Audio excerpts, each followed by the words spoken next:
સુરતમાં અશાંત ધારાના પાલન મુદ્દે જૈન સમાજ મેદાને આવ્યો છે। ચોક બજારમાં જૈન દેરાસર અને હિન્દુ દેવી દેવતાઓના મંદિર બચાવવા મેદાને આવ્યા છે। અશાંત ધારાના પાલનને લઈને જૈન સમાજે કલેક્ટરને આવેદનપત્ર આપ્યું।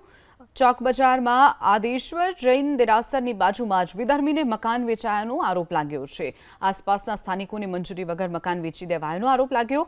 મકાન માલિક વિજયકુમાર ઝવેરીએ મકાન ફરહત એઝાઝને વેચાણે આપ્યા હોવાનું સામે આવ્યું। ત્યારે અશાંત ધારાનું કડકપણે પાલન કરવામાં આવે તેવી કલેક્ટરને જૈન સમાજે રજૂઆત કરી છે।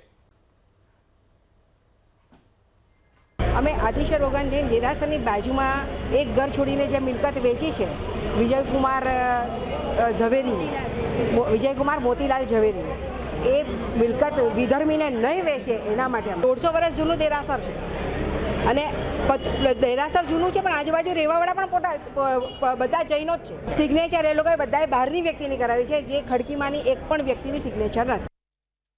તો સુરતમાં અશાંત ધારાને લઈ અને જૈન સમાજ મેદાને આવ્યો છે। તેમણે માંગ કરી છે કે જે મકાન વેચાયું છે તે ન વેચવામાં આવે।